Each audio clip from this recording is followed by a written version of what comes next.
zipenya ni kwa sababu umemzingira na ua. Na shetani akamtisa akamwambia, "Hebu toa hiyo ua uone." Sekunde moja. Ayubu atakutusi. Mungu shangae.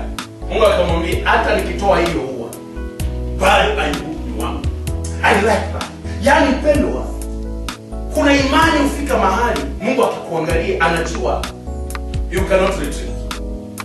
And God becomes proud of you. Yaani he can be able to be proud to argue with the devil and tell the devil, "I am sure hata huyu ujaribu utobudi."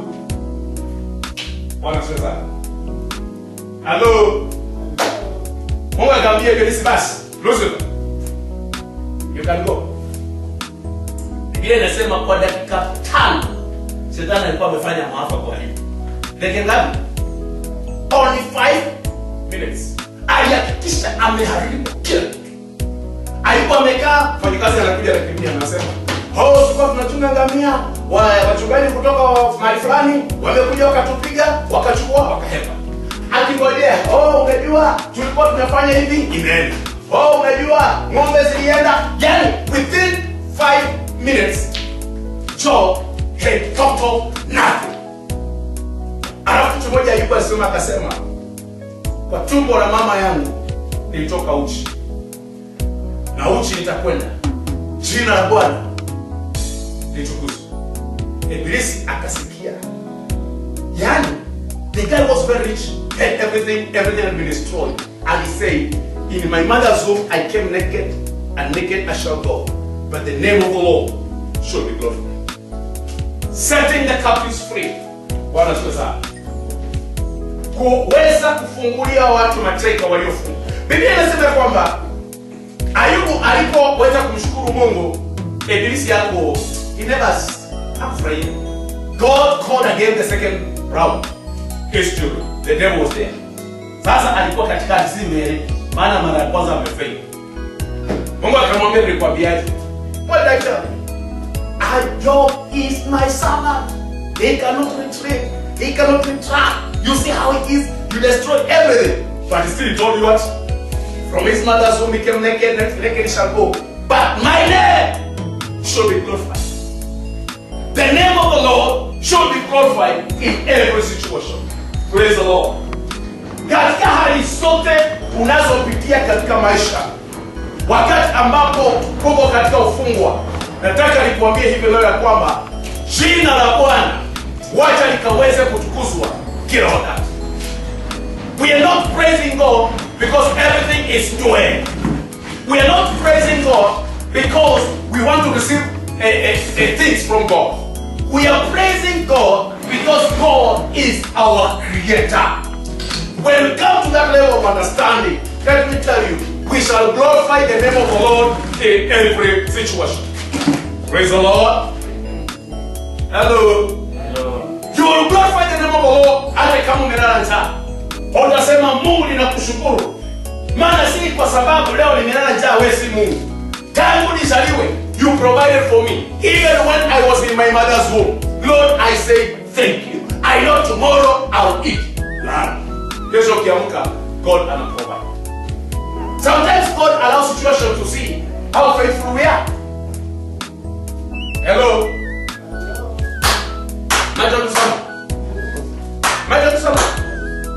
God allows situations to happen. So aelewe sisi ni kina nani. Na asipofanya hivyo, hata jua msimamo wako. Hata kuelewa wewe ni nani. So he allowed that thing to happen to Job. To prove to the devil, Job belongs to him. And he said, "From my mother's womb, I came naked, and naked I shall go. Let the name of God be glorified." The devil was ashamed. And he went again before God. And God told him, "No, you see, I told you about my servant Job." He never said, "Now, you know what, God? If you want a man to curse you, touch the flesh. He will curse you to the dust, I tell you." God told the devil, "Okay, I give you permission to go and touch his flesh, but not his soul." Hello. Tunaelewana? Tunaelewana vizuri? Guza mwili vile unataka. lakini roho usifanye nini? Usiguze. Shetani akatoka huko akashangilia na majeshi zake kote. Wacha wateremke kwa Ayubu. Wakamwangusha chini. Mara anajikuna pande, mara anajikuna pande, mara anajikuna pande. Akachoka, akatafuta msogo. Unajua msogo? Unajua msogo? Akachukua msogo. Kazi yake ni kujikuna. Akawa anajikuna. Marafiki zake kusikia kwamba Ayubu hapo mashida, wakaja bio. Kila mtu anatoka kwake. Wakakuja. Wakakaa wiki moja wakimwangalia. Wakamwangalia one full week awaongee. Walipofungua midomo yao, walianza kuambia Ayubu, sasa wewe Ayubu, unatudanganyanga umeokoka. Wewe hujaokoka? Hujaokoka. Mambo kama haya hayatendekani kwa wateule. Mambo haya inatendekaga kwa waovu. Wewe Ayubu, umekuwa unatudanganya, unasaidia watu kumbe unawanyanyasa. Wewe Ayubu umekuwa unafanya mzuri kumbe wewe ni mwongo. Unaona hiyo? Watoto wako wote wameenda, ng'ombe zimeenda, mbuzi zimeenda. Now look at yourself. Bwana Yesu asifiwe. Sometimes when you're born again, the situations you go through doesn't mean that you have committed sin. It is just a refinery. What is it? It is what? Refinery of faith. Yani imani yako ichongwe, ipite ndani ya moto, ikisimama pale, people can come and say, brother or sister, how did you start? That we call producing the enduring spirit. Roho ambaye anaweza kustahimili hali yote. Mungu akikuentrust na hiyo roho anahakikisha kwamba hata watu wakuje kiasi gani you will be able to stand for them. Hata mambo yaridhiki, you never run away. So God allows situations to happen so that you can have a testimony. Without a test, there's no testimony. People will be coming and telling you, Pastor, you know this and that. Kulala njaa. Nilala wiki moja basi. Na hiyo ni real, si ati Mungu anakuambia real. Na anakuambia just believe God, God open a door for me. Na anafungua mlango. Unakuja na kumwambia Pastor, you know my boyfriend is certain. Na anakuambia that was very simple. When your father and mother lives, God is there for you. Even me went through that and they look at my father. God, Pastor, you know, I had no shoes. Anakuambia don't worry. I had no I was preaching, but God provided. He has a solution over your problems. What is it? Job went through what he went through because of his faith. Wakati mwingine majaribio tunapata ni kwa sababu ya kiwango cha imani. The level of trials and temptation anyone goes through depends on the level of his or her faith in Christ Jesus. Wanasikia? Imani yako ilikuwa ni kubwa sana, tarajia kwamba majaribio pia yatakuwa ni makubwa. Ili when you build the spiritual realm, una deal na mapepo kubwa. Imani yako kama bado iko chini, you will be handling those things which come on your way pertaining to your faith. So Job, the situation was worse because his name was faith was bad. So the devil came, touched his body. Mpaka to a level whereby bibi yake akamuuliza Ayubu, utasimama ukimtetea Mungu mpaka lini? So mtokani tu ukufe. Wala sivyo. Mtokane hii story tumalize. Kwa nini unahangaika? Na bado unashikia tu Bwana asifiwe. You know Mungu anaokoa. Mungu anadumisha. Bado unashanga. Jamaa bado anasema Bwana asifiwe. Na alisha kitabu. Went through what he went through. It's not because he was a sinner. It was because of his confession of faith in his God. And the devil wanted to know, if this man everything can be taken away from him, will he still curse God? No. So we don't pray, we don't come to worship God because of what we want, or what we need, or what we desire, or the miracles we need. What we do, we come to worship God because He is God. Amen? If you come to that level to understand that level, you'll never have any problem with salvation. Amen? You know, most of us, most of the people when they got saved, and I distribute that gospel, they were promised, come to the Lord, you receive a patero. Come to the Lord, you receive a beautiful woman. Come to the Lord, you receive a good husband. So when that husband doesn't appear, salvation disappears. Because what you're expecting is no longer there. Our salvation is beyond what you can receive in the physical realm. Amen? Are we together? Salvation is what? Beyond what you can receive in the physical brain. What you can see, it can be taken away. But what you don't see, it will never be taken away from you. There are so many promises God has made for you. You have never realized, hujawahi ziona. But wewe kwa leo tu kwa sababu fulani umekosa, ama unaona kwamba hapa ni kama Mungu anisikii, hapa ni kama Mungu ameniacha, ni kama Mungu whatever. No, you are just in a training. When you come out, you shall never be the same again. Bwana asifiwe sana. So Job went through what he went through because of his faith, and God delivered him. That's why he said, I know that my Redeemer lives. Regardless of the situation, I'll see my God in the land of the living. Another man that had problems was Jeremiah. Jeremiah, Mungu alipatia huduma to prophesy against the children of Israel. Because walikuwa wamekataa kusikia sauti ya Mungu, walikuwa wameenda kuabudu miungu mingine. Na walikuwa wanaabudu the Queen of Heaven. Na wakati ambapo walikuwa wanaabudu the Queen of Heaven, Biblia inasema ya kwamba mfalme akafika mahali akakasirika na Jeremiah. Na akaweza kumshika na akamweka gerezani. Baada ya kumweka gerezani, Biblia inasema ya kwamba ile gereza aliyowekwa si la kawaida. Wala sio sana. Unajua kuna gereza la kawaida na kuna gereza lisilo la kawaida. Sana sana watumishi wa Mungu wanapopitia katika hali ngumu, hali yao si ya kawaida. Yenye mtu wa kawaida atasema, that one I can just go through. Pendo, I won't give you. That one is known as mea. Mea ni sawa na lami. Ile wakati imekorogewa alafu jua ichome. Ukienda kusimama ndani hivi huwezi toka. Sio kweli? Umeshaona lami ikitamka vizuri? Inaitwa mea. So unaingia ndani hivi ukijaribu kuvurutika, ni kama inakuvuta chini. That's why Jeremiah was. And Jeremiah was in that danger zone for many years. But he never changed his message. Wakati mwingine watu wanataka watu wabadilishe ujumbe. Hata mtu akikosea umwambie, please my sister, you are wrong. Hakuna mtu anataka kubali hapo wrong. Bwana asifiwe. Everybody wants to be praised. You are good. You are good. You are good. No. When you are wrong, you are. And accept your mistakes. Bwana asifiwe sana. Kubali nini?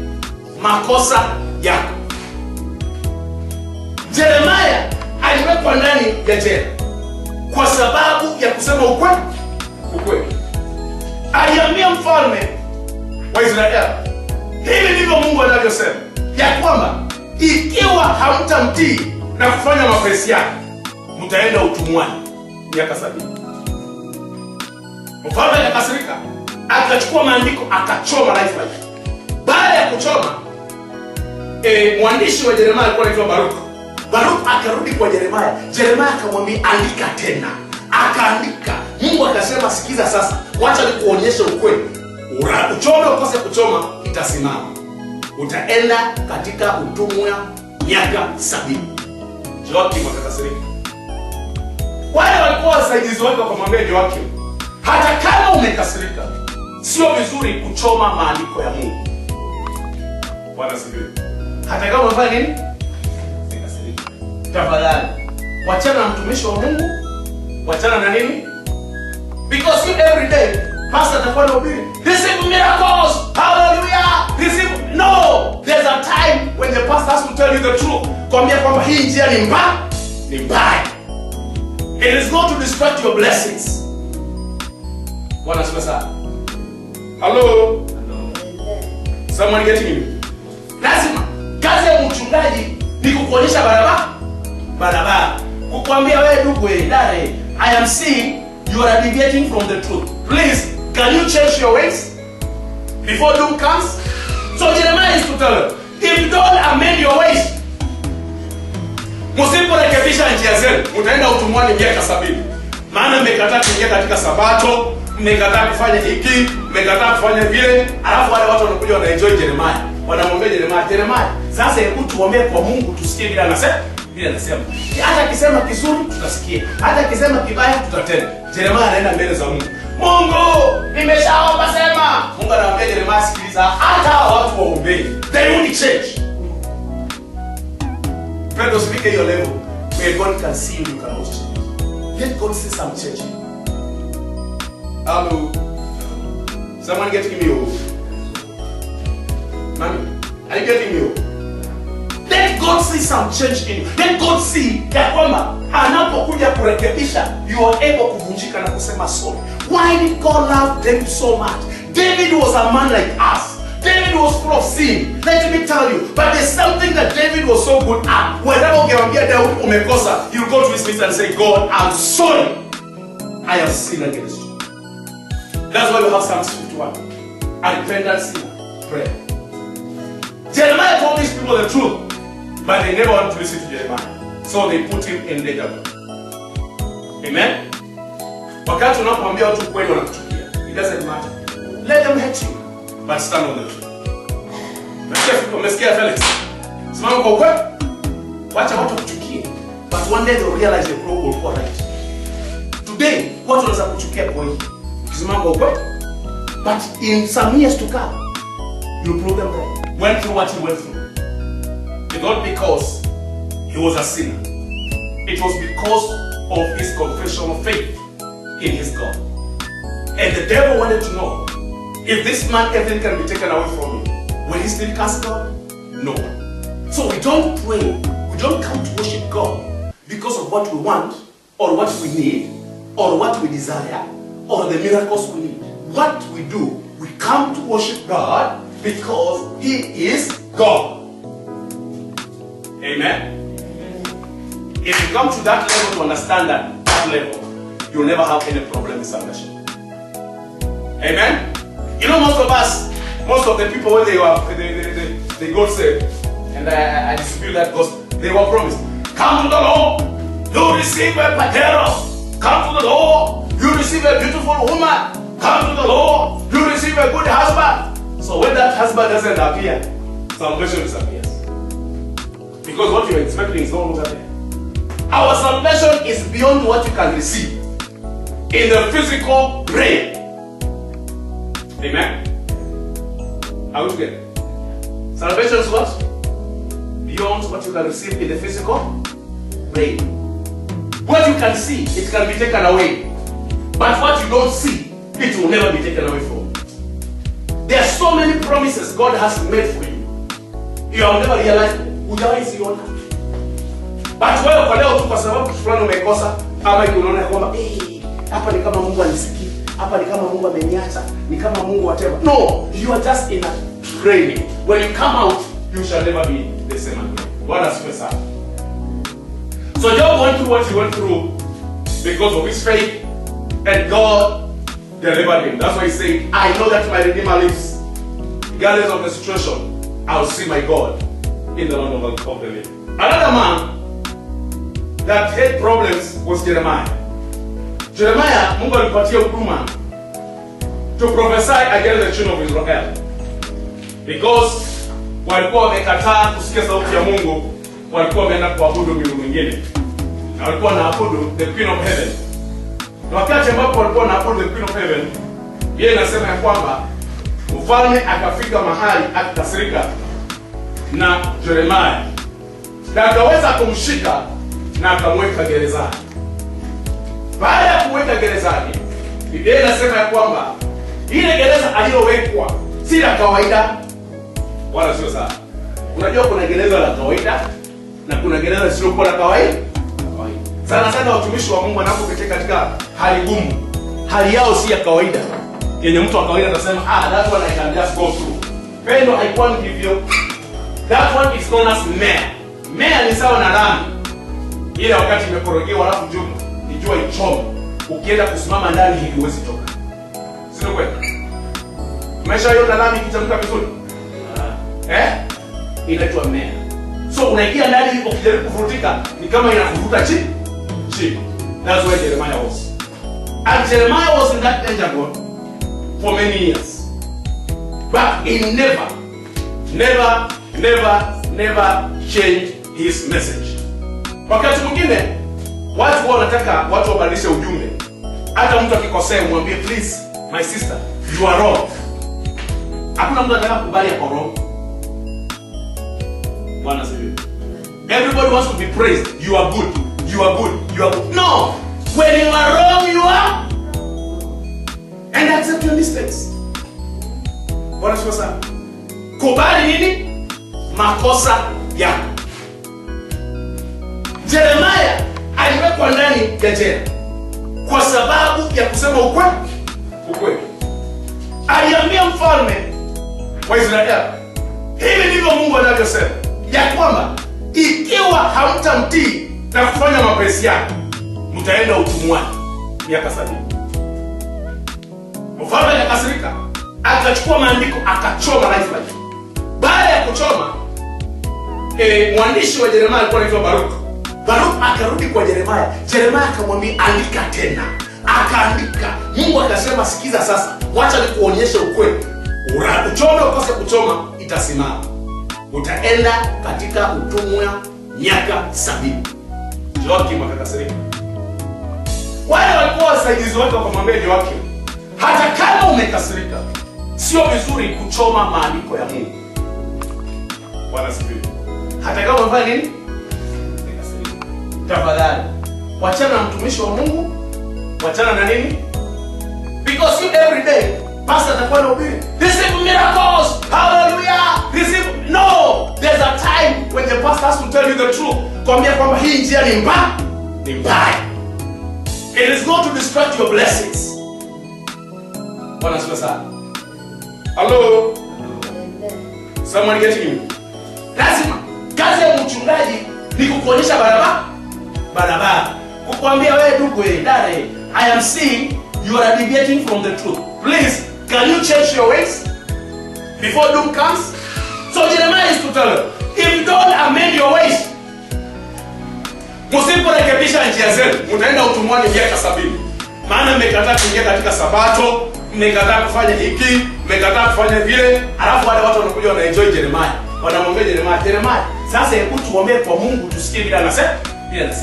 Hata akisema kizuri tutasikia, hata akisema kibaya tutatenda. Jeremiah anaenda mbele za Mungu. Mungu, nimeshaomba sema. Mungu anamwambia Jeremiah, sikiliza, hata watu waombe, they won't change. Pendo speak your level where God can see you cannot change. Let God see some change. Hello. Someone getting me off? Mommy, are you getting me off? Let God see some change in you. Let God see ya kwamba anapokuja kurekebisha, you are able kuvunjika na kusema sorry. Why did God love David so much? David was a man like us. David was full of sin. Let me tell you, but there's something that David was so good at. Whenever ungemwambia Daud umekosa, he'll go to his knees and say, God, I'm sorry. I have sinned against you. That's why we have Psalms 51. A repentant sinner prayer. Jeremiah told these people the truth, but they never wanted to listen to Jeremiah. So they put him in danger. Amen? Wakati unapomwambia watu kweli wanakuchukia, it doesn't matter. Let them hate you, but stand on the truth. Umesikia Felix? Simama kwa ukweli. Wacha watu kuchukie, but one day they'll realize the problem ulikuwa right. Today, watu wanaweza kuchukia kwa hiyo. Simama kwa ukweli. But in some years to come, you'll prove them wrong. Wakati nilianza huduma, my people rejected me for 14 good years. We're not in good terms. Whenever they will say this, I'll say no. Wakisema hivi nasema no.